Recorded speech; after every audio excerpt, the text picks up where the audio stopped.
கடந்த 27/3/2025 அன்று இந்த மாமன்றத்தில் ஒரு தீர்மானத்தை நாம் நிறைவேற்றினோம். இந்திய திருநாட்டின் மத நல்லிணக்கத்திற்கும் சிறுபான்மையின இஸ்லாமிய சமுதாய மக்களுக்கும் கடுமையான பாதிப்புகளை ஏற்படுத்தும் வகையில் 1995ஆம் ஆண்டின் வக்ஃப் சட்டத்தினை திருத்துவதற்கு மக்களவையில் அறிமுகம் செய்துள்ள வக்ஃப் சட்ட திருத்த முன்வரவினை முழுமையாக திரும்பப் பெற வேண்டும் என்ற தீர்மானம் பாஜக நீங்களாக அனைத்து கட்சிகளாலும் ஒருமனதாக ஏற்றுக்கொண்டு நிறைவேற்றப்பட்டது. இந்தியாவில் இருக்கும் பெரும்பாலான அரசியல் கட்சிகளால் இந்த வக்ஃப் சட்ட திருத்தம் எதிர்க்கப்பட்டது.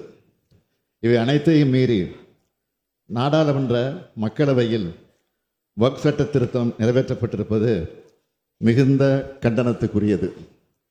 வக்ஃப் சட்ட திருத்த மசோதாவுக்கு எதிராக 232 நாடாளுமன்ற உறுப்பினர்கள் வாக்களித்துள்ளார்கள். ஆதரவாக 288 உறுப்பினர்கள் வாக்களித்துள்ளார்கள். இந்த சட்ட திருத்த மசோதாவானது நிறைவேற்றப்பட்டிருந்தாலும் எதிர்த்து வாக்களித்தவர்களின் எண்ணிக்கை 232 என்பது சாதாரணமான எண்ணிக்கை அல்ல.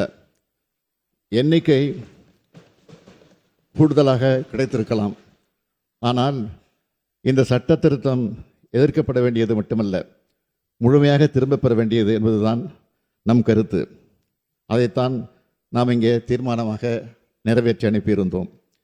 இந்தியாவில் இருக்கும் பெரும்பான்மை கட்சிகளின் எதிர்ப்பை மீறி ஒரு சில கூட்டணி கட்சிகளின் தயவால் அதிகாலை 2 மணி அளவில் இத்தகைய சட்டத்தை நிறைவேற்றியிருப்பது இந்திய அரசியல் சட்டத்தின் கட்டமைப்பின் மீது செய்யப்பட்ட தாக்குதல், மத நல்லிணக்கத்தை குலைக்கும் செயல். இதனை உணர்த்தும் வகையில் கருப்பு சின்னத்தை அணிந்து இன்றைய பேரவை நடவடிக்கைகளில் நாங்கள் பங்கெடுக்கிறோம். சர்ச்சைக்குரிய இந்த சட்ட திருத்தத்துக்கு எதிராக உச்சநீதிமன்றத்தில் திராவிட முன்னேற்றக் கழகத்தின் சார்பில் வழக்கு தாக்கல் செய்யப்படும் என்பதை இம்மாமன்றத்தில் தெரிவித்துக் கொள்கிறேன்.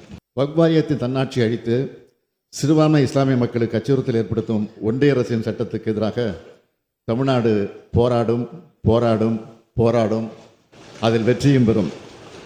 அரசியலமைப்பு சட்டத்தின் மீதான தாக்குதலை சட்டபூர்வமாக தடுப்போம் என்று இந்த மாமன்றத்தில் உறுதி அளிக்கிறேன்.